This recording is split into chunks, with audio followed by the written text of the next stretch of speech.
ஓம் சாந்தி. சகார் காலங்களில் தந்தை பிரம்மா எவ்வாறு ஜக்கியத்தை பராமரித்தார் என்று பலரின் அனுபவ கதைகளை அறிந்திருப்போம். இன்று அவ்யக்த பிரம்மாவுடன் தனது சூட்ச்ம பராமரிப்பின் அனுபவங்களை பகிர்ந்து கொள்கின்றார் சகோதரர் விலீதன் அவர்கள். ஓம் சாந்தி. பிரம்மா பாபாவும் நானும் என்ற தலைப்பில் பிரம்மா பாபாவுடனான என்னுடைய உறவு முறை பற்றி சில விடயங்களை பகிர்ந்து கொள்ளலாம் என வந்துள்ளேன். அந்த வகையில் நான் இந்த ஞானப்பாதைக்கு வந்து 5 வருடங்களுக்கு மேலாகின்றது. இப்போ இதில் முதலாவதாக 7 நாள் பாடநெறி கற்க வந்தபோது தான் பிரம்மாவோட படம் பாபாஸ்ரூமில் பார்த்தேன். இப்போ அந்த முதல் தடவை பார்த்துருந்தாலும் கூட அவற்றை அந்த தியானத்தில் அவர் அமர்ந்திருந்த விதம், இந்த வயோதிப தோற்றம் என்றாலும் அந்த பிரகாசமான முகத்தோற்றம் இதெல்லாம் பார்க்கும்போது ரொம்ப பிடிச்சிருந்தது. இப்போ அவரில் ஒரு தனிப்பட்ட மரியாதை அந்த நேரமே உருவானது. பிறகு 7 நாள் பாடநெறி முடித்த பிறகு ஆதிதேவ் புத்தகம் வாசிக்கிற பிரம்மாவோட வாழ்க்கை வரலாறு பற்றிய கதை புத்தகம், இப்போ அதை வாசிக்கிற வாய்ப்பு கிடைச்சது. இப்போ அதை படித்த போது தான் அவரை பற்றியான பல விடயங்களை அந்த புத்தகத்திலிருந்து அறியக்கூடியதாக இருந்தது.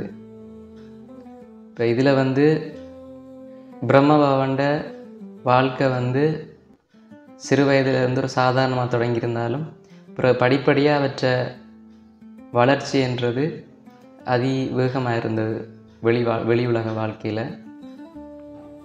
அதில் வந்து அவர் நிறைய பெரிய ஒரு பணக்காரன், நிறைய வசதி வாய்ப்பு எல்லாமே நிறைஞ்சிருந்தாலும் இப்போ இயற்கையாகவே அவருக்கு அந்த இறை பக்தி, இறை தேடல்ன்றதும் அவருக்குள்ளே இருந்தது. அதால் வந்து அவற்றை அறிஞ்சிருந்தாலும் இந்த இறை அறிமுகம் கிடைச்ச உடனேயே அவர் எல்லாத்தையுமே இறைவனுக்கு அர்ப்பணம் செஞ்சிட்டார். இப்போ இதுதான் உண்மையான துறவுக்கும் அர்ப்பணத்துக்கும் ஒரு முன்னுதாரணமாக எங்களுக்கு இருந்திருக்கு. அது எனக்கு ரொம்ப பிடிச்சிருந்தது.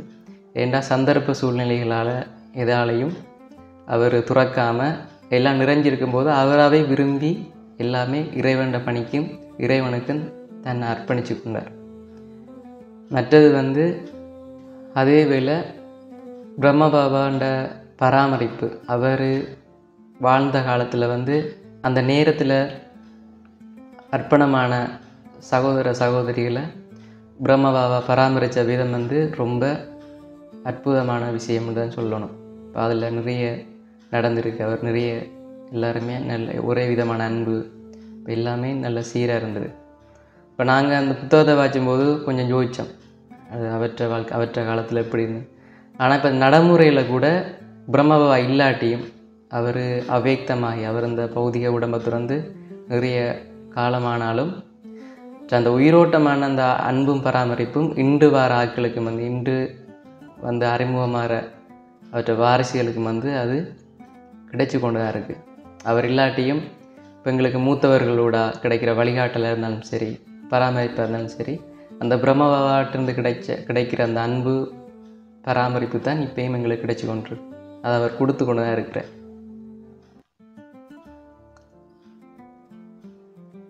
அதே வேளை சகார் முரளிகளில் பாபா கூட சொல்லியிருக்கார் பிரம்மாவை பற்றி, அவற்றை அனுபவங்களை பற்றி சொல்லும்போது சொல்லியிருக்கார். பிரம்ம பாபா கிராமத்து சிறுவனாக இருந்த காலத்தில் கோதுமை, மற்றது பார்லி, தினை போன்ற தானியங்களை விற்பனை செய்வாராம். அதில் விற்று அதில் வர சிறு தொகை காசை பார்த்து பெரிய சந்தோஷப்படுவார். அதே வேளை தேடி வர ஏழைகளுக்கு வந்து அவர் எப்பயுமே இல்லை என்று சொன்னது கிடையாது. வாரவங்களுக்கு தன்னிட்ட இருக்கிறத அப்படியே கொடுக்குற மனோபாவம் அவருக்குள்ள நிறைய இருந்திருக்கு. இந்த சின்ன வயசுலேருந்தே அவருக்கு இந்த இரக்கம், கள்ளம் இல்லாத மனசு, மற்றது நேர்மை, மற்றது உண்மையான இறை பக்தி, இப்படியான விஷயங்களை வந்து அவருக்குள்ளே நிறைய இருந்திருக்கு. இந்த உலக வாழ்க்கையில் வந்து இப்படியும் ஒரு மனுஷர் வாழ்ந்திருக்காரு என்ற ஒரு படிக்கும்போது, அவரை பற்றி அறிஞ்சு கொள்ளும்போது, அவரை பற்றியான இந்த அமைப்பில் இருக்கும்போது ரொம்ப பெருமையாக இருக்கு. அதே வேளை இந்த கலியுகத்தில் வந்து பல மக்கள் நிறைய கஷ்டங்களை துயரங்களை சந்தித்து கொண்டிருக்கிறாங்க. என்னதான் அவங்களுக்கான தேவைகள் அன்றாட காரியங்களை நிறைவேற்றணும் என்று பாடுபட்டு கொண்டிருந்தாலும் ஆனால் எல்லாருமே நிம்மதி சந்தோஷம் அன்புன்ற அடிப்படையில் தான் அலைஞ்சு கொண்டிருக்கிறாங்க. அந்த வரிசையில் பார்க்கும்போது இந்த கலியுகத்தில் இருந்தாலும் கூட சங்கம யுகம் என்று கடவுளே ஒரு யுகத்தை வழி நடத்தி கொண்டிருக்கார்.